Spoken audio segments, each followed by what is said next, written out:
saying affecting, how did this disease affect the world? And here is how. It affected parts of the world at different times, not at the same time like COVID-19 is doing, okay? COVID-19 is messing with everyone in the world at the same time, or as they like to say it in English, simultaneously.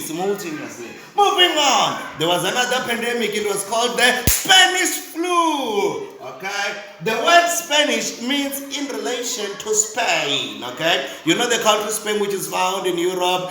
There it is. So, where was it found? Oh, its other name. The Spanish flu's other name was called H1N1. Moving on. Where was it found first? It was found in the United States, okay? You know that the United States is found in Europe as well. Seems like all the diseases are coming from Europe. Moving on. When? It was found in March 1918. Coincidentally, this is the same year as Nelson Mandela's birth, because he was born back in 1918. Moving on. How long did it last? You see, there had been some cases here and there, but in January 1919, it was killing people. It was dreadful. It was horrible. It was angry and killing people. So who was affected? Usually, it would affect young people. Those who were aged between the age of 20 and 40 are the ones that are always targeted, because they are out there in the world, isn't it? So let's look at its mortality rate. It killed about 25 million people in the US. That's a lot of people to die, isn't it? It was so dangerous. And the cure. What was the Spanish flu's cure? No cure. Nothing at all. What did you have to do? The same thing we're doing with corona. Only use disinfectants such as corona, such as the sanitizer. Wash your hands all the time. And practice good personal hygiene. Take care of yourself. Wash your hands. And also limit public gatherings.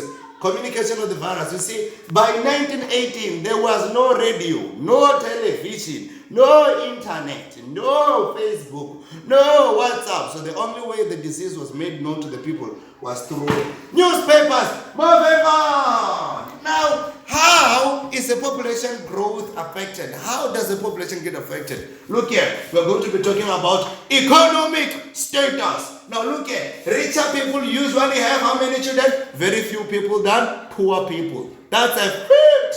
People who are poor have many children so that, they can work on farms or work on cities. That's why they have lots of children. Poor communities have a high infant mortality rate. This is why they have lots and lots of children. So that if one or two dies, then I can be left with one other. That's just how poor people think. Raising children is costly, okay? It's very expensive, costs a lot of cheddar. So some choose to have smaller families because, lot of cheddar. Now, death rate is lower in richer countries.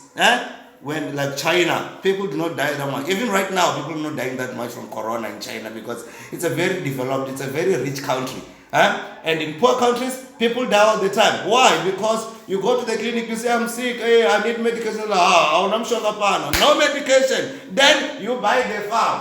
Family needs and attitudes and beliefs. This is how this affects population growth. Are you there? I am here. Okay. Some rural communities have larger families so that they can work where? On the farms.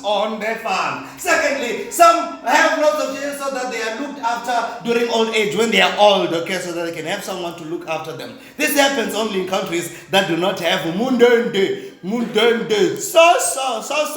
maids. Moving on. Some religions do not allow people to use contraceptive. Some are using injections and they go to the clinic and getting some pills so that they do not fall pregnant. But some religions say, no, do not use that. So they end up with lots and lots of children. Moving on, leaders and rich people. In some countries, in some communities are allowed to have multiple wives, okay? Like King Swat, one apostle's land, he's got many wives, I think about 60, enjoying his life. Conflict and wars. How does a conflict and a war affect population growth? Look here, between 1900 and 2000, 160 million people had died from conflict and wars. 160 million people had died from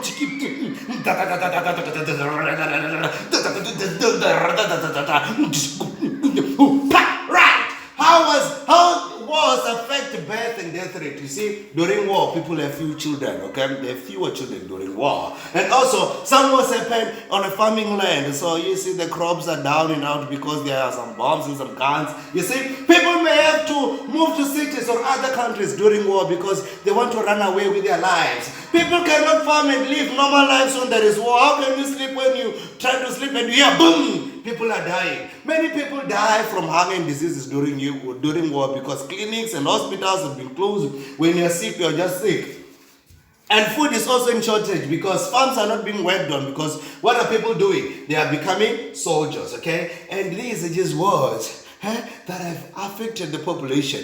Remember, 160 million people have died by 2000. Between 1900 and 2000 had died from war. Name of war: World War I, World War II, Russian Civil War, Second Congo War, Korean War, Vietnam War, the Sudanese War. Yes, and how many people died? So that's how population is affected. I'll be sending you a classwork very soon.